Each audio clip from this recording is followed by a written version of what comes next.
반갑습니다. 학생들 역사 2.0입니다. 지난 시간 21번 학습지에서 1910년대 일본의 식민 통치 모습 그리고 경제 침략 모습을 함께 공부해 보았습니다. 오늘 22번 학습지에서는 1920년대 일제의 문화 통치 그리고 산미증시 계획에 대해서 함께 알아보도록 하겠습니다. 자, 첫 번째 내용 문화 통치 시작해 보도록 하겠습니다. 지난 시간에 배웠던 내용을 잠깐 복습하고 문화통치 내용을 이야기해 봐야 될 것 같군요. 지난 시간 1910년대 일제가 힘으로 강제로 조선인들을 통치하는 식민 통치 방식에 대해서 함께 공부해 보았습니다. 우리는 이 통치 방식을 무단통치라고 불렀습니다.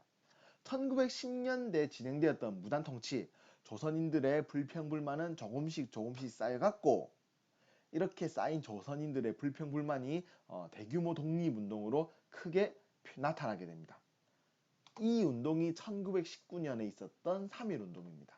1919년 전국적으로 진행되었던 3.1운동, 만세운동을 통해서 일제는 깨닫습니다.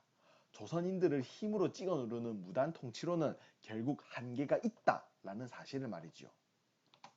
1910년대 무단 통치가 진행되었으나 1919년 3.1운동을 계기로 하여 일제는 통치 방식을 바꿀 필요성을 느낍니다. 이리하여 1920년대부터 새롭게 진행되었던 일제의 통치 방식을 문화통치라고 부릅니다. 3.1운동 직후 새로운 총독으로 부임한 사이토 마코토는 조선인과 일본인의 차별을 없애는 통치, 문화통치를 실시하겠다고 밝혔는데요. 그 내용이 학습지에 있는 읽기 자료에 나타나 있습니다. 조선인과 일본인의 차별을 없애겠다는 문화통치. 하지만 문화통치는 다음과 같은 목적을 가지고 있었습니다. 조선인들 중에서 일본의 식민 통치를 찬성하는 친일파를 길러내어 조선인들을 분열시키기. 이것이 바로 문화통치의 실질적인 목적이었습니다.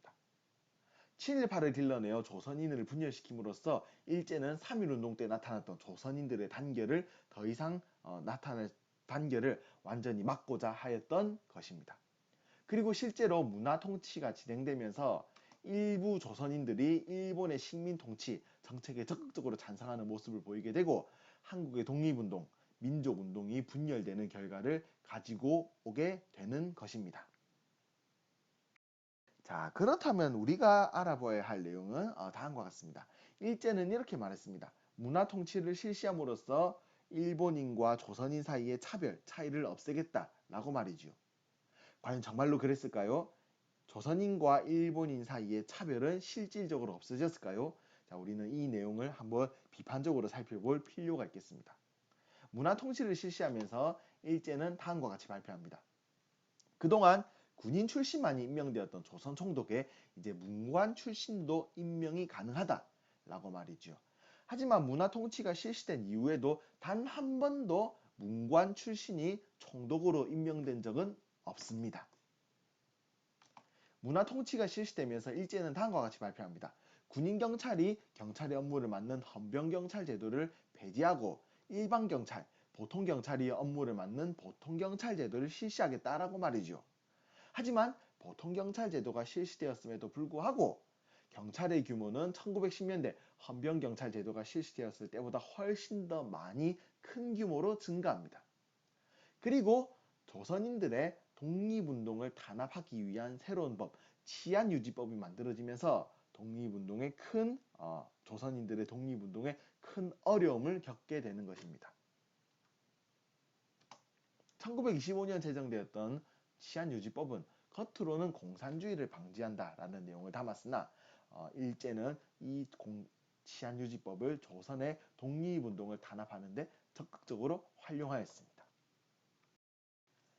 문화통치가 실시되면서 일제는 언론, 집회, 출판, 결사의 자유를 제한적으로 허용하겠다라고 발표하였습니다. 하지만 지금 일제가 발표했던 언론, 집회, 출판, 결사의 자유는 일제의 식민통치를 인정하는 범위 내에서만 부분적으로 허용되었습니다. 문화통치를 실시하면서 일제는 한국인들에 의한 식문 발행을 허용하겠다라고 발표했습니다. 실제로 한국인들에 의한 신문 조선일보, 동아일보 등이 발행되었습니다. 하지만 한국인들에 의해 신문이 발행되었음에도 불구하고 일제의 검열로 인하여 수많은 신문의 기사가 삭제되었습니다. 심지어 일제에 의해서 마음에 들지 않는 내용이 담긴 신문이 계속해서 나타났을 경우 이 신문의 발행을 멈추는 신문 정관까지도 서슴지 않고 일어났던 것입니다. 1920년대 검열로 인하여 기사의 내용이 삭제된 신문의 모습을 함께 살펴보고 있습니다. 문화통치가 실시되면서 일제는 조선 땅에서도 대학의 설립이 가능하다라고 발표하였습니다. 하지만 실질적으로 한국인들에 의해서 대학이 설립되는 일은 일본 조선 총독부에 의해서 억제되었습니다. 자, 학습지에 있는 읽기자료 두 번째 내용입니다. 문화통치가 실시되면서 이런 내용이 담겨 있습니다. 밑에서 세 번째 줄부터입니다. 이는 분명 조선인의 사상을 완화하는 데 유효했다. 문화통치가 실시되면서 조선인들의 사상을 완화했다.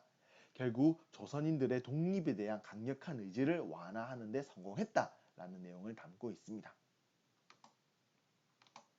결국 문화통치가 실시되면서 일부 한국인들은 이제 일제가 우리 조선인들에 대한 차별을 완화시켰다 라고 겉으로의 내용만 받아들이게 되면서 완전히 우리 한국인들이 일제에 대해서 독립하는 대신 일본의 통치를 인정하는 대신 자치권을 얻자는 주장을 펼치게 됩니다. 그리고 이러한 자치권을 얻자고 했던 한국인들은 결국 친일파로 변질하게 됩니다. 친일파가 등장하게 되면서 결국 한국의 독립운동은 안에서부터 분열하는 결과를 가지고 오게 되고 이는 일제의 문화 통치가 일정 부분 성과를 거두게 되었다라는 결과로 이어지게 되는 것입니다. 자, 지금까지 3.1운동 이후 1920년대 실시되었던 일제의 문화 통치에 대해서 함께 알아보았습니다. 자, 지금부터는 1920년대 일제의 경제 침탈 모습, 산미증식 계획을 함께 공부해 보도록 하겠습니다. 산미증식 계획은 1920년부터 진행된 일제에 의해서 진행된 조선에서 생산되는 쌀의 양을 늘리는 작업을 말하는 것입니다. 이러한 계획이 산미증식 계획이 진행되었던 배경은 다음과 같습니다. 1910년대를 지나면서 일본에서의 쌀 생산량이 점점 부족해지고 있었습니다. 일제는 일본에서의 쌀 부족 현상을 조선에서 생산되는 쌀의 양을 늘리는 것으로 해결하려고 하였습니다. 이를 위해서 일제는 조선에서 농토 개간, 수리시설 건설, 종자 개량, 비료 사용 등의 작업을 진행하였고 그 결과 조선에서 생산되는 쌀의 양은 어느 정도 증가하였습니다. 하지만 일제는 조선에서 증가한 쌀의 양보다 쌀 생산 양보다 훨씬 많은 규모를 일본으로 가져갔습니다. 조선 땅에서 생산된 쌀의 양보다 훨씬 많은 양의 쌀이 일본으로 유출되는 결과를 가지고 오게 된 것이지요. 자, 조선에서 증가한 쌀 생산량과 일본으로 유출된 쌀의 양을 비교해보는 표를 함께 살펴보겠습니다. 1920년부터 1928년까지 조선에서 생산되는 쌀의 양은 약 1.5배 증가하였습니다. 하지만 조선에서 일본으로 유출되는 쌀의 양은 약 5배가 증가하였죠. 그 결과 한국인들의 쌀 소비량은 결과적으로 줄어드는 결과를 가지고 왔습니다. 그리고 이렇게 줄어든 쌀 대신에 잡곡이 수입되었습니다. 한국인들은 조선 사람들은 쌀 생산량이 늘어났음에도 불구하고 이 쌀을 먹지 못하고 잡곡을 먹게 되는 결과를 가지고 온 것입니다. 그리고 산미증식 계획이 진행되는 과정에서 발생한 비용을 한국 농민들이 떠안게 되면서 수많은 한국 농민들이 몰락하는 결과 또한 나타나게 됩니다. 산미증식 계획이 진행되면서 쌀 생산량은 늘어났음에도 불구하고 쌀 유출량은 그보다 훨씬 더 많은 규모로 늘어나면서 결과적으로 한국인들의 1인당 연간 쌀 소비량은 감소하는 모습을 보이고 있습니다.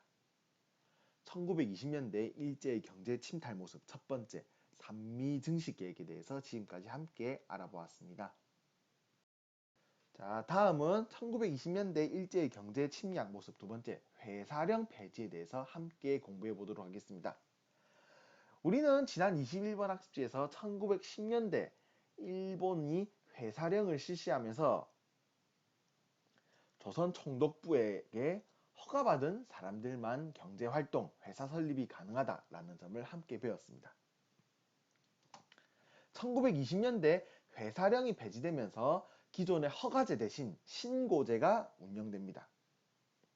이제부터 누구나 신고만 하게 되면 경제활동, 회사 설립이 가능했던 것입니다.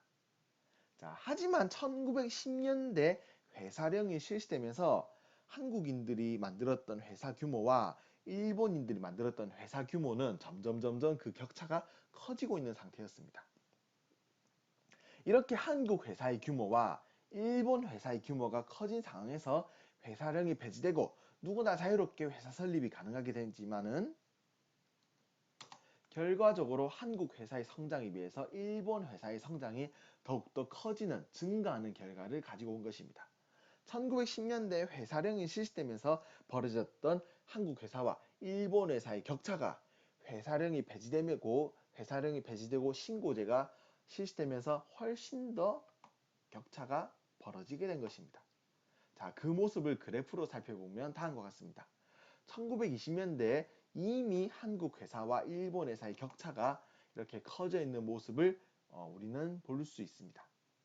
그리고 회사령이 폐지되고 신고제가 실시되면서 그 격차는, 한국 회사와 일본 회사의 규모 격차는 점점 증가하고 있다라는 모습 또한 그래프에서 함께 살펴볼 수가 있겠군요. 산미증식 계획 실시, 회사령 폐지 외에도 일본은 한국에 들어오는 일본 상품에 대한 관세를 폐지합니다. 한국에 들어오는 일본 상품에 대한 관세가 폐지되면서 한국으로 들어온 일본 상품은 가격 경쟁력을 가지게 됩니다. 즉, 일본에서 생산된 물건을 한국에 마음껏 팔게 되는 결과를 가지고 오면서 일본 상품의 한국 유입이 급증합니다. 일본 상품이 한국으로 급격하게 많은 양이 들어오면서 한국 시장은 일본의 경제적 소비지가 되는 결과를 가지고 오게 되는 것입니다.